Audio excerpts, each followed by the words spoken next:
Tom Brady has been playing for 50 years. Tom Brady threw his 600th TD pass to a receiver named Mike Evans. 600 is the record by far. Aaron Rodgers is the next active leader at 427 or something, Coca. Tom Brady is obviously the GOAT, throws the 600 TD pass. The wide receiver catches it, which was, if go look at the replay, the catch that he made was unbelievable. Throws the ball into the stands to the first row or second row. They don't actually throw it like a baseball. And that's the end of the play. Normal, happens, souvenir, everyone goes home happy. All of a sudden, the bench is yelling, no, no.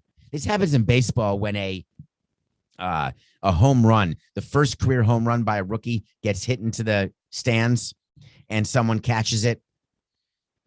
This happens when there's a milestone, some milestone, your 100th home run. Believe me, we look for any milestone. And then there is little detour, Coca. Do you know that every baseball team has an assigned handwriting authority? There's a better way to describe that. We had our assistant trainer named Mike Kozak. He was responsible to write on all of the balls that were meaningful and what record was matched or attained or gotten. So he'd write on the ball, Tom Brady, 600th TD. But in baseball. So the bench in Tampa and the front office is aware before a game about milestones that could happen during the course of that game. We would speak to the manager and the coaching staff and the ball boys and the clubhouse people. Everyone would be made aware of something that could be happening in that game that is either from our side or from the visiting side. Now, you'd ask, how would we know what the visiting team, what their milestones are? That's because PR people communicate with each other. The head of PR for the Buccaneers and the head of PR. Who did the Buccaneers play, Coca? I'm completely blanking on who they played yesterday. I think they played the Saints, but that doesn't sound right. The Bears. The Buccaneers played the Bears. Thank you. So they crushed the Bears, by the way. So what happens is PR people communicate for each team, and you're aware of what's happening that particular day, who the rookies are, if they're in the lineup, who the rookies are on the roster, whether or not they've hit their first home run, whether or not they're going to get their 30th stolen base and be the first player in team history to have 20 home runs and 30 stolen bases as a second baseman, whatever the case may be. If it's a stolen base, the visiting team would say to the home team, is there any way we could get that base? And we would give it to them. We would remove that base from play in between innings and give it to the other team. If it's a ball that is not given to into the stands, we would go and retrieve it from the bullpen or wherever it was and give it to the other team, or keep it if it's ours for our milestone. When it is a huge milestone and we know we're going to have a problem getting the ball back if it lands in the stands, we will speak to the team in advance, like I did with Ken Griffey when he hit his, no coincidence, 600th home run at Pro Players Stadium. And I entered into a negotiation to try to get back that ball. I was unsuccessful because that man wanted to sell that ball and pay for his kid's college or pay for his kid's house. I think it was his kid's college. But you do your best.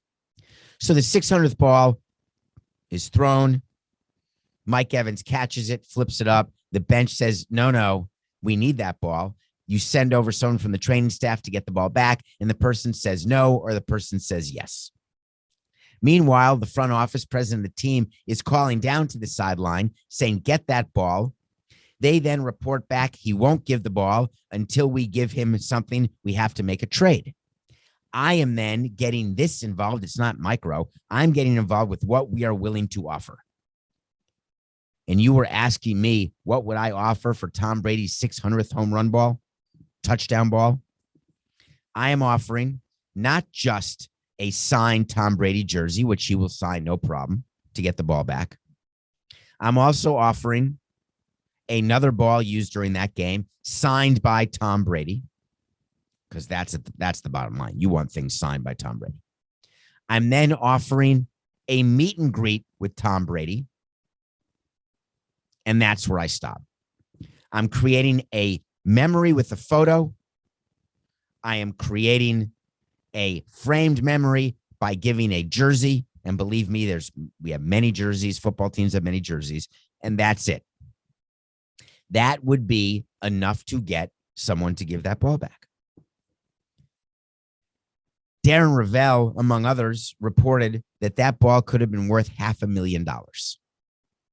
I question that significantly because before we have milestone events take place, we are also getting an understanding of the market. Now, granted, the memorabilia market may be totally off the charts right now. Maybe people are so insane about Tom Brady that they would pay $500,000 for his 600th touchdown pass. It's not like it's his last touchdown pass. It's a milestone for sure, but it's a number.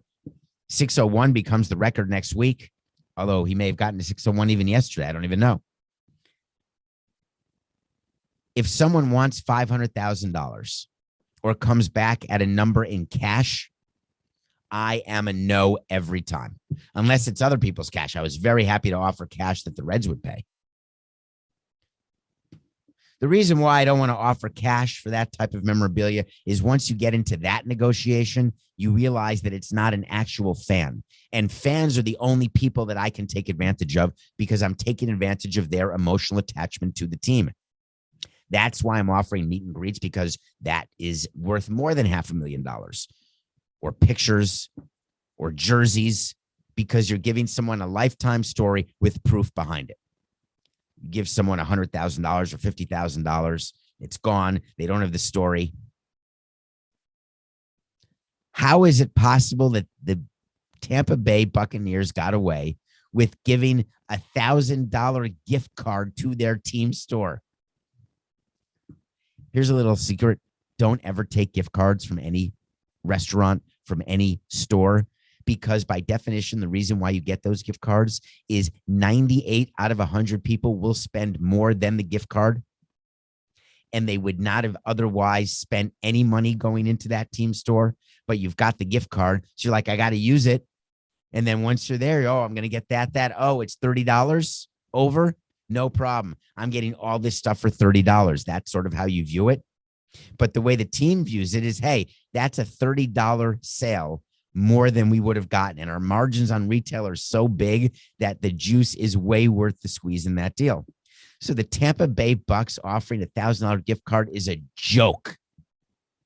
How this fan did not hold out for more is beyond me. It is so great when teams can take advantage like that. They totally did the wrong thing, by the way. Totally.